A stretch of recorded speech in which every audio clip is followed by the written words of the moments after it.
Chinese politics explained simply. Why is China so important?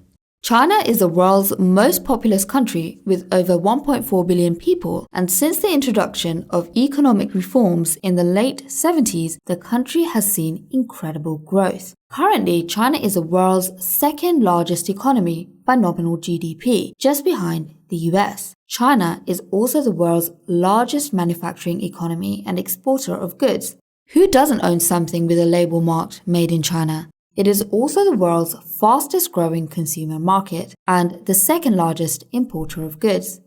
In short, China's economy is now so large that it can and does have a huge influence on the global economy. China is also a recognized military power. It has both nuclear weapons and the world's largest standing army. It spends billions on its defense budget. Only the US spends more. China sits on the United Nations and has become an increasingly powerful voice in international politics. China is important because China is emerging as a global superpower that is rivaling and challenging the US. Who runs China? China is a single-party state. It is governed by the Communist Party of China. Theoretically, the three main institutions of power in China are the party, the military, and the state, but in practice, the party controls all institutions, so it is the leader of the Communist Party, i.e., the General Secretary of the Communist Party of China, who holds ultimate power and authority.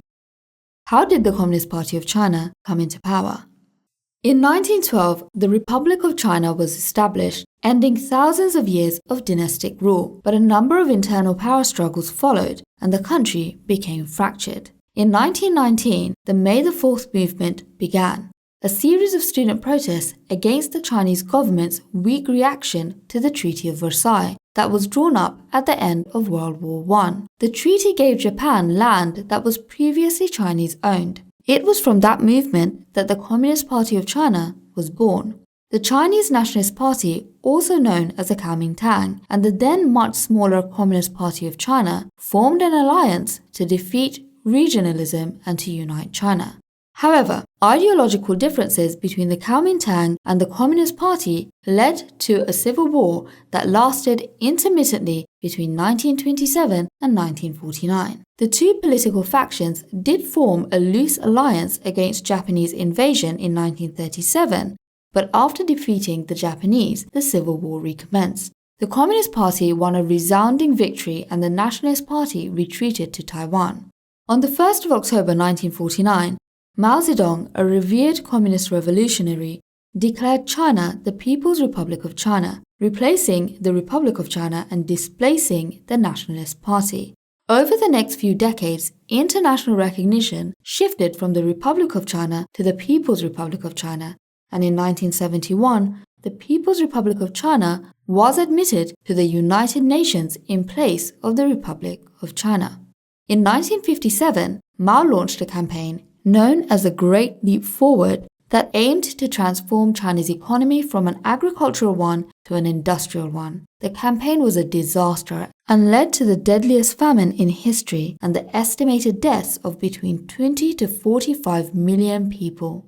In 1966, to bolster his diminished power as a result of the failed Great Leap Forward, Mao initiated the Cultural Revolution. The Cultural Revolution was a program designed to root out capitalism and counter revolutionary elements in society, all of which were deemed a threat to Chinese communism.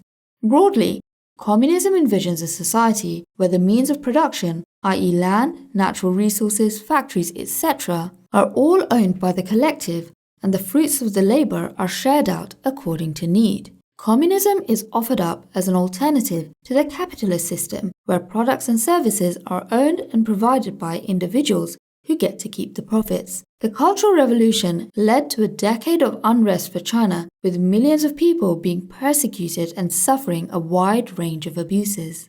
After Mao's death, reformers gradually dismantled the Maoist policies associated with the Cultural Revolution.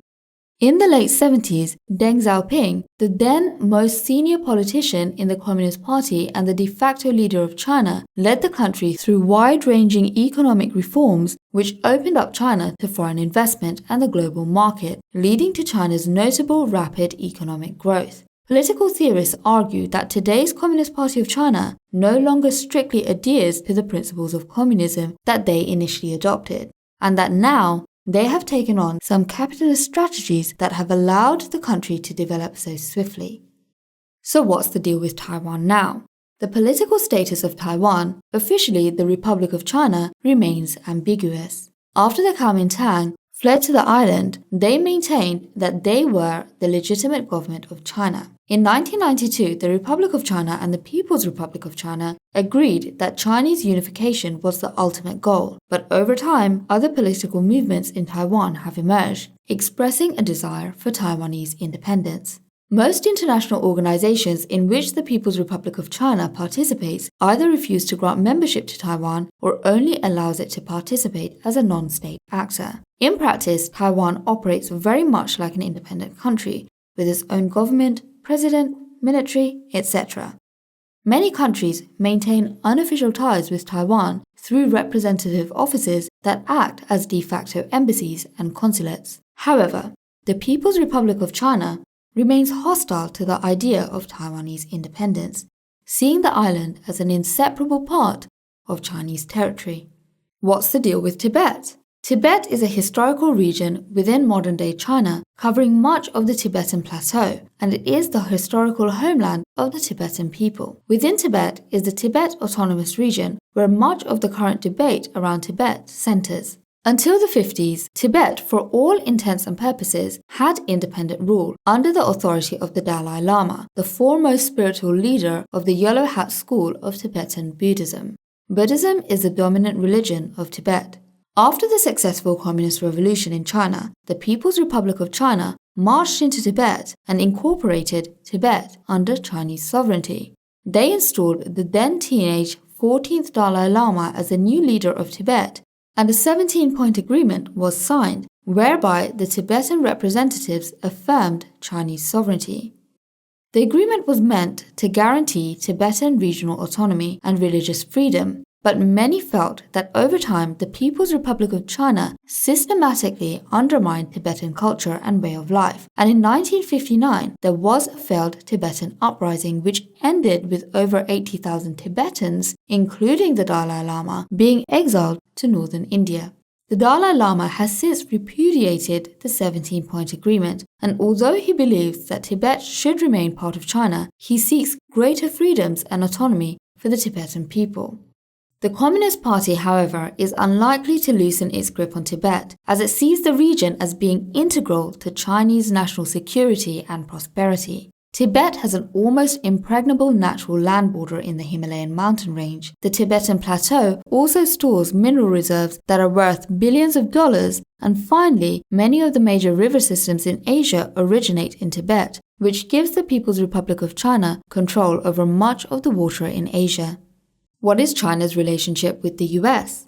As the competing global superpowers, and with their economies inextricably linked, the US and China have an interesting relationship. Ideologically, the countries are poles apart, with the US being a vocal proponent of democratic capitalism, which describes a system that supports a capitalist economy subject to control by democratically elected political institutions.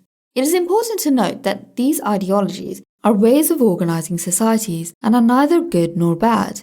It is the real-world implementation and resulting real-world difficulties that cause nations on either side to view the doctrines with suspicion. China and the US have enough shared interests to mean that despite a wariness stemming from differences in culture and ideology and their rivalry to become the dominant power in the Pacific, the two countries still aim to maintain a strong economic partnership.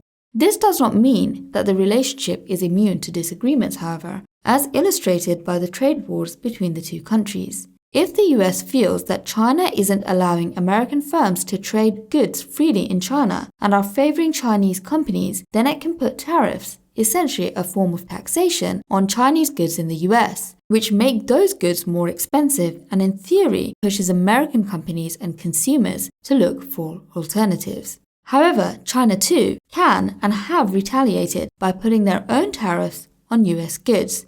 These trade wars harm both economies and the global market. The US has also become increasingly suspicious of Chinese technology and the potential for the Chinese to not only dominate the future technological infrastructure of Western countries, but to also commit possible cyber espionage if they so choose. What's China's stance on North Korea?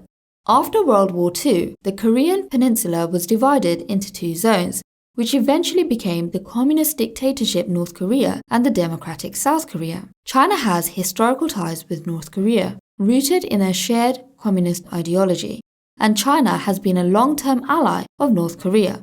Similarly, the United States is a long-term ally of South Korea.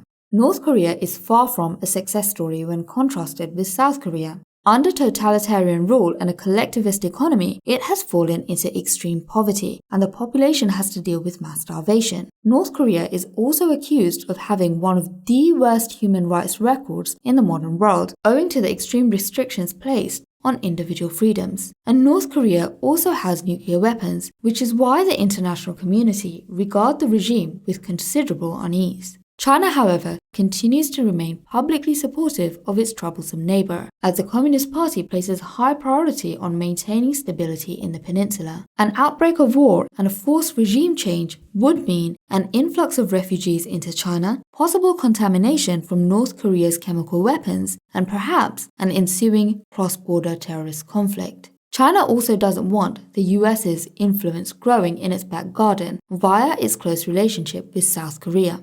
What is China doing in the South China Sea? China is currently building man-made islands on the Spratly Islands in the South China Sea in order to lay claim to territory that many in the international community don't believe China has a right to. Countries including the Philippines, Vietnam, and Malaysia all have competing claims in that area of the South China Sea. China justifies its actions by pointing to historical maps called the 9-dash maps, which mark out a huge territory in that body of water as belonging to China. The United Nations Convention on the Law of the Sea gives countries exclusive rights over the sea 200 miles from the country's shore.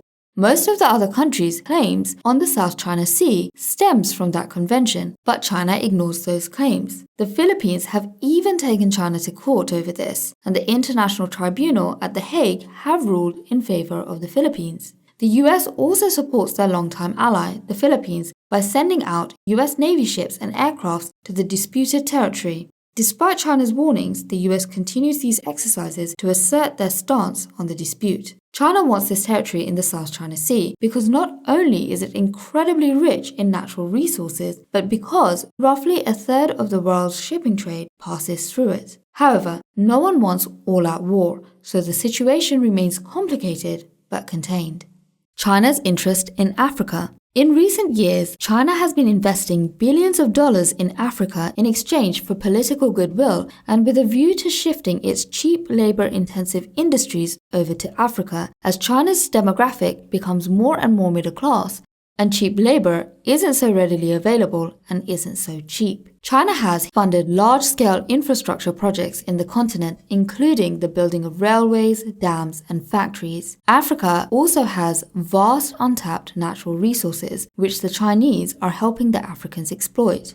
Critics in the West have warned Africa to be careful of what they view to be a potential repeat of the colonial strategy of countries going to lesser developed places and exploiting their natural resources and labor forces for their own gain. But despite these warnings, Africa and China continue to form a strong alliance as Asia's global superpower recognizes and invests in Africa's potential. The Belt and Road Initiative.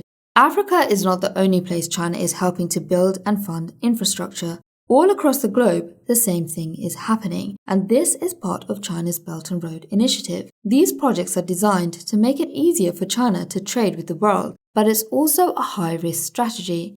China is pumping money via loans into often unstable and much poorer countries, which means defaulting on these loans is a real possibility. If this were to happen, then China faces a huge debt crisis.